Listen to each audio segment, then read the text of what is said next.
Hi, this is Paul, and this is Rough Draft for Sunday, where I run through the current version of my Sunday sermon. And I appreciate the feedback that y'all give me on YouTube in the comment section, because I usually try and read it before Sunday morning and might adjust the sermon accordingly. While there's a lot of talk in the news with the Ukrainian war about Putin must be crazy for doing what he's doing, he's unhinged, why would he do this? Wonky, nerdy people for a while have known that there's actually a political, religious theorist behind Putin named Alexander Dugin. He's sometimes known as Putin's brain. And to sort of cut a long story short, he believes that, well, what Putin is really doing is trying to save God's holy land and God's holy people from the avarice of the West. Now, if this sounds familiar, in some ways, if you look at the work of Osama bin Laden and many others, or others in the Islamic world, it's sort of the same motivation. You might say, well, what's so holy about Moscow and their way of life? Well, what most people don't understand is that there is, in fact, a tradition that sees Moscow as the third Rome. There was Rome, but Rome fell, and Constantinople was the new Rome, and it came under Islamic sway. And many in that part of the world believe that in some ways Moscow is the inheritor of that tradition. Now, one of the things that Dugin argues is that for the sake of diversity, that their civilization should be preserved and sort of protected from Western democracies.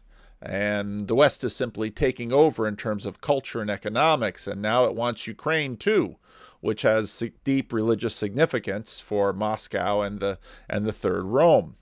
And in many ways, Dugin wants to see Putin save the world from the West. Now, the West is a little unself-conscious about this dynamic in the same way that it was sort of unself-conscious about the dynamic with the Islamic world. But as this little meme shows, if you're Russia or if you're certain people in the Islamic world, you feel that the West and the United States in particular is so all-powerful that there's just no escape from its cultural authority and economic power and the ways that it seems to contaminate the youth. Now, in the West, everyone was sort of surprised by this because, well, we thought we were done with Europe, and so a lot of the European nations weren't putting too much money into defense anymore because the thought of a major war in Europe was unthinkable. And then, of course, it happened. And the response was interesting. Of course, Germany that same week doubled its defense budget, but all around the West, suddenly Ukraine was popular. Everybody was wearing blue and gold. And now, in case you don't notice what one of the pictures here has, they're standing in front of the Brandenburg Gate, which is a significant national landmark in Germany, and they're all wearing blue and gold, and even the Freedom Tower and the Empire State Building in New York City was wearing this. And one day this week, I logged on to my Gmail and discovered that Google is raising money for this. Both sides of the American culture war sort of dropped their weapons pointed at each other, and, well, we're all Ukrainians now. And even if Ukraine wasn't really quite up to the standards of NATO or the EU, well, now they're the heroes of all of us because they're the victims of Russia. And all along the way, what we're really doing is looking to make the world right and asking these questions.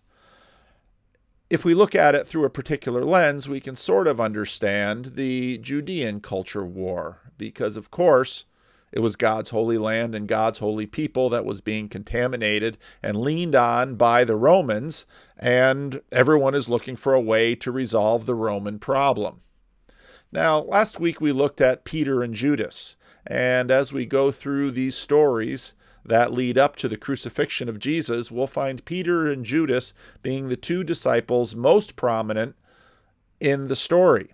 Last week, I floated to you this theory that perhaps the idea behind Judas's betrayal is that Judas, in fact, was trying to prime the pump and get Jesus to finally become the Messiah that Judas had been looking for. When Peter wants to keep Jesus alive on their way down to Jerusalem, and sort of in the game so that he can restore the kingdom to Israel, Jesus says, "Get behind me, Satan." Peter wants Jesus to make Jerusalem the next Rome. What was Peter's plan? Well, maybe it would be to force Jesus into a confrontation, as if you've been following along in the Gospel of John, all the time they try to arrest Jesus, they try to kill Jesus, and Jesus just sort of ducking and weaving, and even Jesus' brothers are like, "Go down to Jerusalem and make yourself known," but Jesus is being very cagey, and they can't really quite get their hands on him at a time and a place where they can do what they want. And so perhaps Judas is like, well, if they finally corner Jesus, maybe then he'll transform.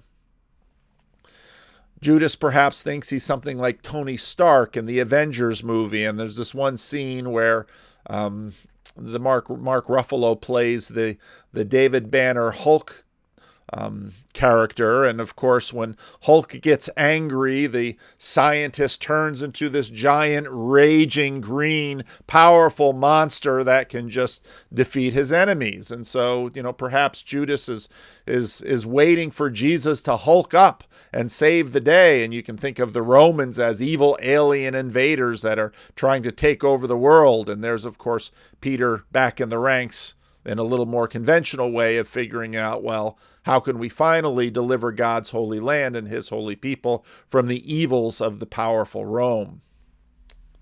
Now, last week we looked at John 13, and there's a major discourse in chapters 13 to verse 17, but the lectionary we're using now brings us to chapter 18 in the story.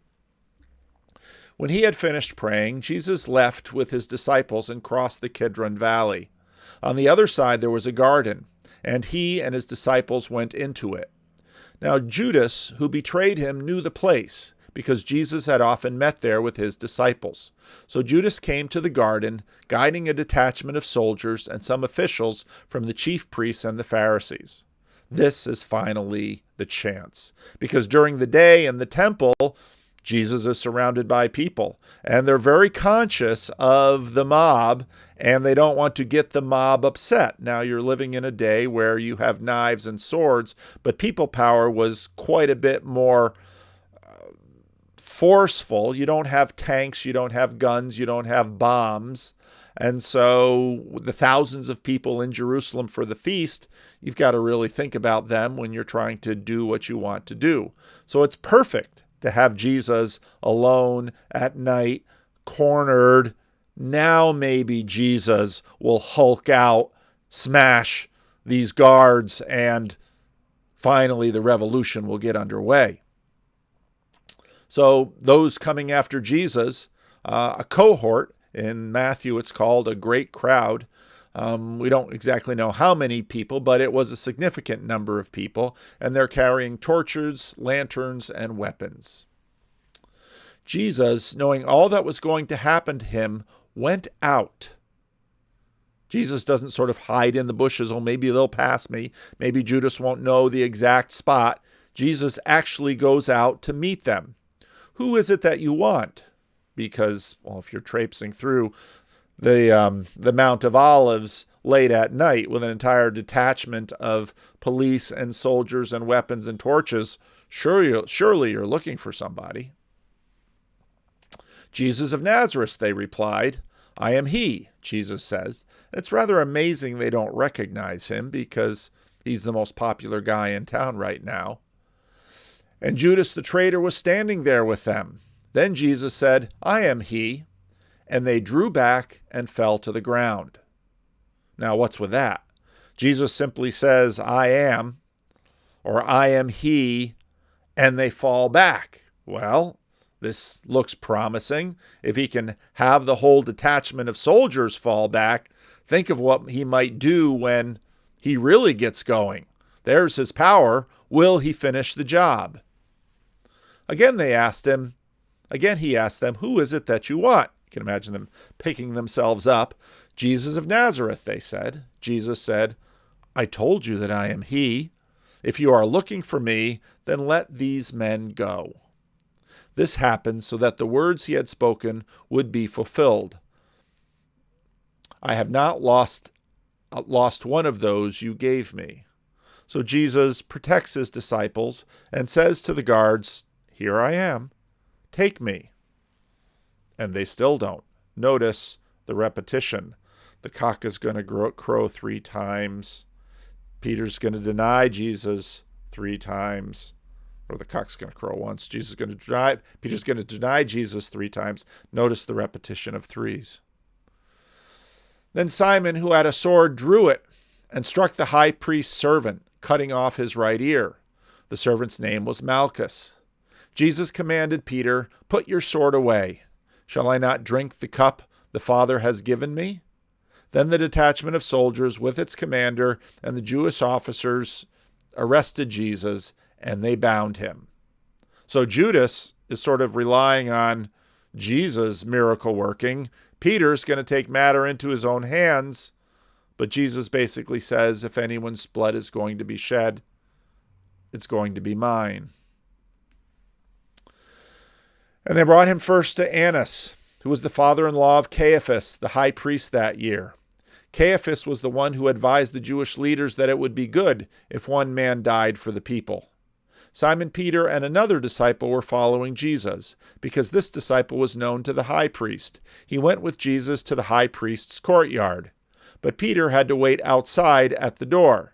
The other disciple, who was known to the high priest, came back, spoke to the servant girl on duty there, and brought Peter in. Now there's a ton of speculation as to who this other disciple is. In the Gospel of John, there's the blessed disciple. Is this other disciple the blessed disciple? Could this, in fact, be John, the son of Zebedee? We're not really quite sure if, in fact, this is the blessed disciple. Could this be Nicodemus, who we know had went to see Jesus? Was he considered a disciple? A very interesting theory is, could it, in fact, be Judas? Because, of course, Judas went with the guard to have Jesus arrested, and we assume he followed along with Jesus and the guard all the way to the house where Jesus would be tried. Now notice that this is in the middle of the night. What kind of trial happens in a house in the middle of the night?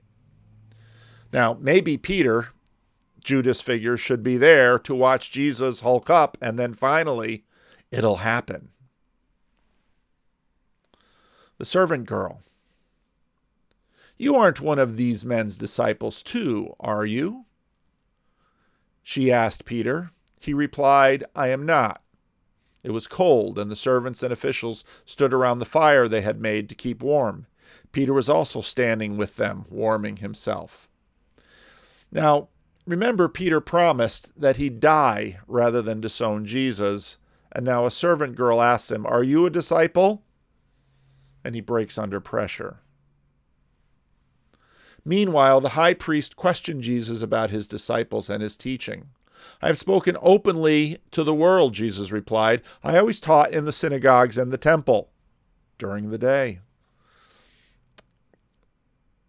where all the Jews come together. I said nothing in secret. What, in fact, is this trial about?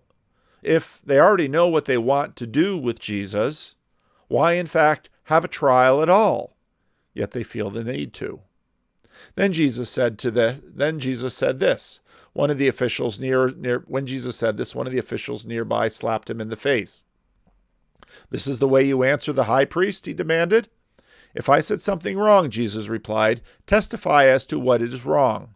But if I spoke the truth, why do you strike me?" What did Jesus say? He said, "Here I am.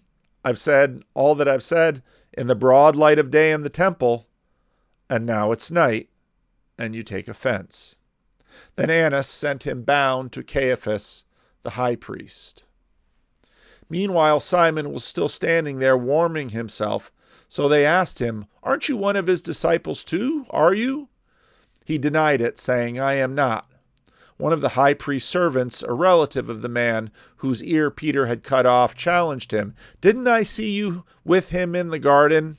Again, Peter denied it, and at that moment, the rooster began to crow.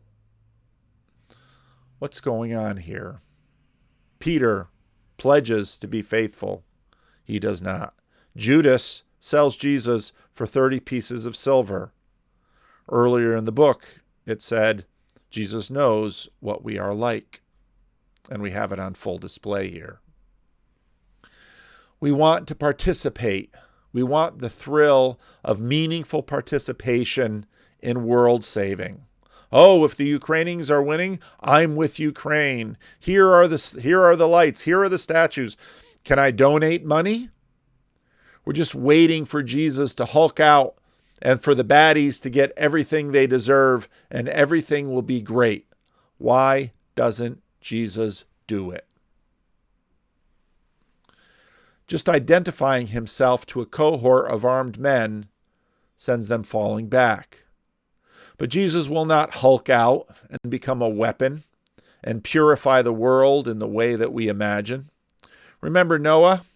Killing all but the best family, and the evil just grows back like it was before. Jesus, in fact, steps forward. If anyone's blood is going to be shed, it has to be mine, he basically says. Those who posture proud shrink back impotent. Jesus will not hulk out. Jesus will do the unthinkable. Centuries later, we continue to puzzle over this glory. What does this mean that the Son of God would become our victim? What does this mean that he would become our sacrifice? What does this mean that he will not smash the Romans like Hulk grabbing some alien? If this is the key to the future and to history, how do we live it? How does God continue to conquer through it? But what begins with Jesus, his story, his resurrection, will transform his followers, and they will continue to impact the world. When we meet Peter again in the book of Acts, he's a very different man. He's not perfect, but he's brave, and he's courageous, and he's willing to be arrested, and he's willing to stand condemned. Now, when I commented about this support Ukrainian relief efforts on Twitter, one of my friends says, I must be missing the point. If it goes towards helping those touched by war, why is it bad? There's nothing bad with contributing to help efforts to relieve the Ukrainians. Your taxpayers, your tax dollars, billions of dollars are going to buy weapons systems for Ukraine. And there are many Ukrainian refugees in Poland, Romania, and many others in the Ukraine that certainly are in need of support. Putin's war machine is far more powerful than theirs, and so it's not a bad thing to help. But there's a certain way in which this participation is very convenient and very easy for us. This is sort of war on the cheap. We get to supply the weapons, which are relatively inexpensive, and Ukrainians pay with their blood. We sort of have the dilemma of early field hospitals. When field hospitals started just getting affected on the battlefield, some people wondered if they were a good idea. Why? Because we bring the soldiers and we patch them up and we send them out to get shot once more and to kill again. This is the way of the world. If Jesus hulked out and launched a march from Jerusalem and made Jerusalem the new Rome, where would we be? Something needs to change from the inside. Something needs to change within us. Something needs to be pervasive among us for the world to deeply change. Christians throughout the ages have played it in a lot of different ways, and judging by outcomes, we're never quite clear exactly what is always the best way to go. Peter was restored. Judas was lost. God will judge us, and we should look to his Son to help us navigate the particular times and challenges that we face. How do we know? What do we do? Well, each of us has a particular circumstance, and we have to figure out how to respond from where we're at. I think about Corrie ten Boom, Dutch woman, lived with her sister and their elderly father in the Netherlands, and during the Second World War, when the Jews were being hunted, hid them. And when they were caught, they suffered the same fate as many of those that they hid. They paid a heavy price for it. After the war, she, of course, began a preaching ministry, and I've read this quote before. She goes and preaches in Germany because she realized that, well, they lost the war on many different levels. And so she saw the darkness there, and she saw the despair there, and she knew that there needed to be forgiveness, that they needed to be forgiven. Until that one day when one of the guards that was in charge of the place where her beloved sister lost her life, one of the crueler guards came up to her and said, "Fraulein, what a beautiful message of forgiveness." He accepted God's forgiveness, and she thought, is this really what's going to happen? Is this really what it is about? She knew that she should, in fact, extend the forgiveness, but she didn't feel that she could. So she breathed the silent prayer, "Jesus, I cannot forgive him. Give your forgiveness." As I took his hand, the most incredible thing happened. From my shoulder along my arm and through my hand, a current seemed to pass from me to him, while into my heart sprang a love for this stranger that almost overwhelmed me.